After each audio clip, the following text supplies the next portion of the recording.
Hello everyone, आज हम पढ़ेंगे विलियम वर्ड्सवर्थ के बारे में। He is also known as high priest of nature, harbinger of nature and worshipper of nature. उनको एक नेचर के पुजारी के रूप में, नेचर के अग्रदूत के हार्बिंगर, तो प्रीकर्सर ऑफ नेचर, और एक वर्शिपर ऑफ नेचर के रूप में जाने जाते हैं। इनका जन्म अप्रैल 1770 में कॉकरमाउथ, कम्बरलैंड में हुआ था। और उनकी sister, she is also a poetess, ये भी एक पोएटेस हैं। इनकी सिस्टर का नाम डोरोथी वर्ड्सवर्थ है और इनकी वाइफ का नाम मैरी हचिनसन था। इनके फादर का नाम जॉन वर्ड्सवर्थ था, जो कि अटॉर्नी एट लॉ थे। और विलियम वर्ड्सवर्थ पोएट लॉरिएट थे 1843 से 1850। अपनी मृत्यु तक ही was the poet laureate of England. Poet laureate मतलब we can say as a national poet, राष्ट्रीय कवि के रूप में। First poet laureate was Ben Jonson, क्योंकि 1616 में उनको एक पेंशन दी गई थी, but he was not officially given the post of poet laureate. First official poet laureate was John Dryden. तो पहले पोएट लॉरिएट जॉन ड्राइडन थे ऑफिशियल, पर अगर देखा जाए एक नेशनल पोएट के रूप में, पोएट लॉरिएट के रूप में बेन जॉनसन को भी जाना जाता है। इनसे पहले जो थे रॉबर्ट सदे, वो पोएट लॉरिएट थे। और इनके बाद विलियम वर्ड्सवर्थ के बाद अल्फ्रेड टेनिसन पोएट लॉरिएट बने। कैरल एंड डफी 2009 से 2019 तक पोएट लॉरिएट थी इंग्लैंड की, and she is the first female poet laureate of England. वो एकमात्र फीमेल हैं जिनको कि पोएट लॉरिएट की उपाधि से सम्मानित किया गया। Simon Armitage is the present poet laureate of England. अभी के पोएट लॉरिएट सिमन आर्मिटेज हैं, और ये 2019 से 29 तक, अब अगले 10 ईयर्स तक के लिए इनको पोएट लॉरिएट बनाया गया है। He is also known as lake poet. Wordsworth, Coleridge and Southey, इनको लेक पोएट के नाम से जाना जाता है, क्योंकि ये लोग लेक डिस्ट्रिक्ट में रहते थे, इसीलिए इनको लेक पोएट भी कहा जाता है। अब देखिए वर्ड्सवर्थ के बारे में। ही इज़ अ को फाउंडर ऑफ रोमांटिक पोएट्री। ये को फाउंडर हैं। को फाउंडर क्यों कह रहे हैं हम, क्योंकि इन्होंने और कोलरिज ने मिलके एक वर्क लिखा था, लिरिकल बैलेट्स, 1798 में। तो ये लिरिकल बैलेट के पब्लिशिंग जो डेट है, इट इज़ वेरी इंपॉर्टेंट, और इसी 1798 से हम रोमांटिक पोइट्री की शुरुआत मानते हैं। तो therefore he is known as co founder of romantic poetry. Its second edition was publish in 1801। 1801 में इसका सेकेंड एडिशन पब्लिश हुआ था, और सेकेंड एडिशन में ही एक प्रीफेस इनके लिरिकल बैलेट में इन्होंने ऐड किया था, जो कि बाद में मैनिफेस्टो बन गया था रोमांटिक क्रिटिसिज्म का। इसी सेकेंड एडिशन में इन्होंने फेमस जो अपनी डेफिनेशन थी पोइट्री की, वो दी थी कि poetry is a spontaneous overflow of powerful emotions. Poetry क्या है, एक स्पॉन्टेनियस ओवरफ्लो है पावरफुल इमोशंस का। P.B. Shelley called him moral eunuch as he became Tory in 1802 before he was a Whig supporter.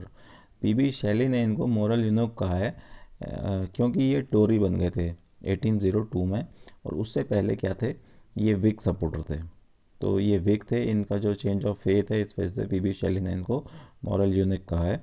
और ऐसे ही रॉबर्ट ब्राउनिंग ने इसी reason की वजह से, because of his change of faith from Whig to Tory, Robert Browning called him lost leader. उन्होंने उसे इन्हें लॉस्ट लीडर कहा है।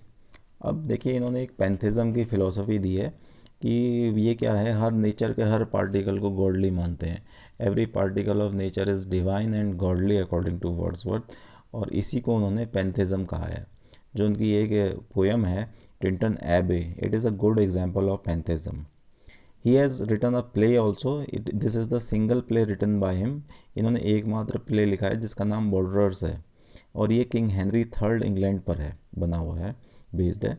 तो this is the only play written by William Wordsworth. River Duddon जो है, ये सोनेट सीक्वेंस है। ये भी क्या है, सोनेट सीक्वेंस है, एक सोनेट नहीं है, सोनेट सीक्वेंस है, and it is written by William Wordsworth. अब देखिए इनकी जो ऑटोबायोग्राफी है वो प्रिल्यूड के नाम से है, and it is written in verse, it is not written in prose, it is written in verse. और ये he died of pleurisy in 1850, 1850 में।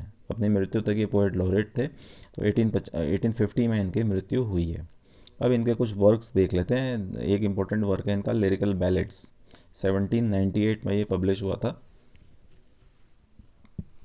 तो ये जो लिरिकल बैलेट्स है ये जॉइंट वर्क है वर्ड्सवर्थ एंड कोलरिज का। तो जो इसका 1798 एडिशन है उसमें 19 पोएम्स थी, इसमें 19 पोएम्स थी जो वर्ड्सवर्थ ने लिखी थी, और 4 पोएम जो थी वो कोलरिज की लिखी हुई थी। जो 1798 जो फर्स्ट एडिशन था उसमें एक पोएम थी द कन्विक्ट, जो कि सेकंड एडिशन 1801 के एडिशन में नहीं थी। ये जो पोएम थी कन्विक्ट ये वर्ड्सवर्थ ने लिखी हुई थी। और जो 1798 का एडिशन था उसकी जो फर्स्ट पोएम थी the rhyme of ancient mariner, जो कि सैमुअल टेलर कोलरिज ने लिखी हुई है, उनके द्वारा लिखी हुई थी। ये एमए में शायद सभी ने पढ़ी होगी, the rhyme of ancient mariner. फिर एक इनका वर्क है एन इवनिंग वॉक, 1793 में पब्लिश हुआ था। It is one of his earliest work. और डिस्क्रिप्टिव स्केचेस ये भी 1793 में पब्लिश हुआ है। अब देखिए टिंटन एबे, जिसमें इनकी पैंथिज्म की फिलॉसफी हमको देखने को मिली थी।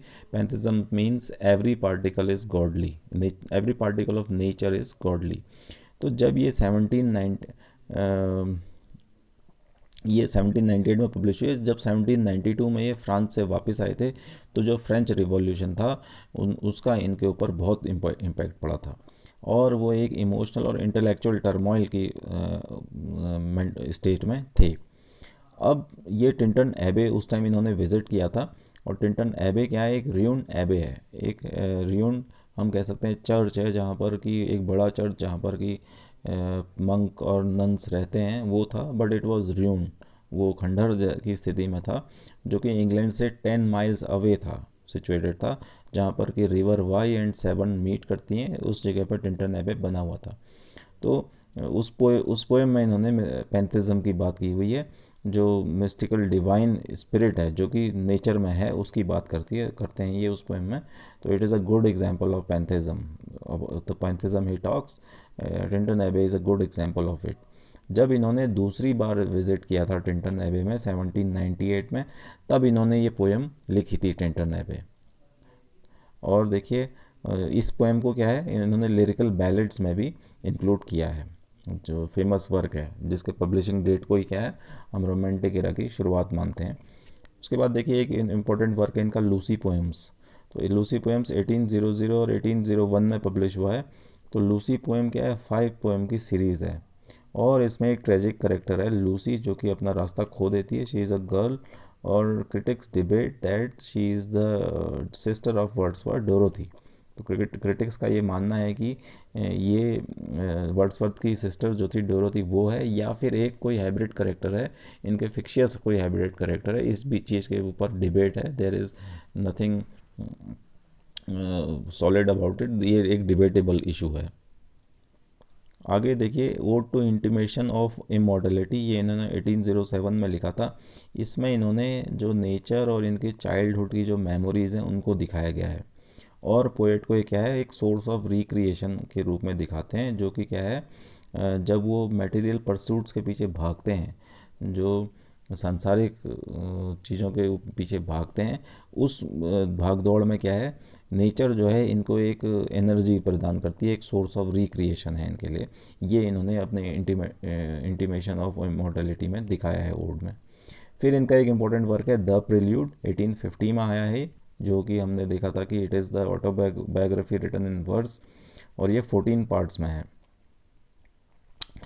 अब वर्ड्सवर्थ ने क्या किया था कि एक आइडिया था उनका कि जैसे जैसे वो उनका एक पोएटिक ग्रोथ हो रहा है, उनके माइंड का ग्रोथ हो रहा है, उसको उन्होंने एक रिकॉर्ड, एक हिस्ट्री लिखने की सोची, और ये काम उन्होंने 1805 में पूरा किया। 1798 से शुरू किया और 1805 में उन्होंने ख़त्म किया।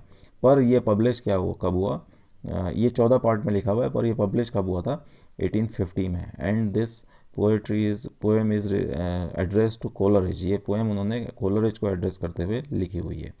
अब देखिए एक इम्पोर्टेंट टर्म है ईगोटिस्टिकल सबलाइम, ये वर्ड्सवर्थ के लिए जॉन कीट्स ने कहा था। ये एक नेगेटिव टर्म है। कीट्स ने क्या कहा था कि whatever Wordsworth wrote are his own experiences. Keats का क्या मानना था कि वर्ड्सवर्थ जो भी लिखते हैं वो खुद के अनुभव लिखते हैं, he doesn't have any experience of readers. उनके क्या है, वो रीडर्स के एक्सपीरियंस से उनको कुछ मतलब नहीं है, वो अपनी सब्जेक्टिविटी को अपनी पोइट्री में दिखाते हैं। इसी को उन्होंने क्या कहा, ईगोटिस्टिकल सबलाइम। ईगो मतलब जो अपने अंदर जो ईगो होता है, वो उनका क्या कहना था कि ये अपनी मन की बातें करते हैं, रीडर के बारे में बात नहीं करते हैं, रीडर के उसमें एक्सपीरियंसेस की बात नहीं करते हैं। तो इसीलिए उन्होंने इसको ईगोटिस्टिकल सबलाइम कहा था। कीट्स ने ये टर्म एक लेटर लिखा था रिचर्ड वुडहाउस, इनके एक फ्रेंड थे उनको, उसमें इन्होंने ये ईगोटिस्टिकल सबलाइम टॉपिक का मेंशन किया हुआ है। ईगोटिस्टिकल सबलाइम इन्होंने टर्म वहाँ पर दिया हुआ है। फिर इनकी एक पोएम है Michael, it is one of the harmonious poem of Wordsworth. और एक और इनका फेमस सोनेट है, the world is too much with us. फिर इनका एक है इम्पॉर्टेंट वर्क है माई हार्ट लीप्स अप, इसका दूसरा नाम द रेनबो भी है। ये भी इनकी एक फेमस पोएम है। इसका एक इम्पॉर्टेंट कोट है, सबने सुना होगा, the child is the father of the man. तो ये इनकी my heart leaps up poem है, और या हम उसको द रेनबो पोएम के नाम से भी जानते हैं। अब जो पोएट वर्ड्सवर्थ का क्रिटिसिज्म है, क्रिटिसिज्म को हम इनकी इस पोइट्री की डेफिनेशन से समझ सकते हैं कि इनका कहना था कि poetry has its origin in emotions recollected in tranquillity. तो पोइट्री क्या है, ओरिजिन, पोइट्री का ओरिजिन कहाँ पे है, जब एक ट्रैंक्विलिटी में, पीस में क्या है, हमारे इमोशंस हम कलेक्ट होते हैं। It the poetry has its origin there, poetry का ओरिजिन वहाँ पर से है। सो ये उनकी पोइट्री की क्रिटिसिज्म की फ़िलोसफी थी। और एक इनकी लेसर नोन पोएम का नाम है, कभी कभी बहुत नहीं जानी जाने वाली पोएम के बारे में पूछ देते हैं, तो so one of such type of poem is the Wagner. और इनकी एक इम्पॉर्टेंट पोएम है द सॉलिटरी रीपर, ये भी इनका एक फेमस पोएम है। इसमें एक यंग गर्ल है जो कि घास काट रही है, उसका जिक्र इन्होंने किया हुआ है। और एक इनका इम्पोर्टेंट वर्क है रिजोल्यूशन एंड इंडिपेंडेंस, ये इन्होंने 1807 में लिखा था। इसमें उन्होंने एक लीच गैदरर के बारे में बात की हुई है। ये 20 स्टेंजा में है पोएम, और राइमा रॉयल में है। Rhyme royal, terza rima, Spenserian stanza, इस पर मैं एक अलग से वीडियो बनाऊंगा।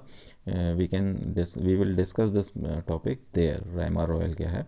सो this was the these were some important terms, some important works, some important facts about Wordsworth. Thank you.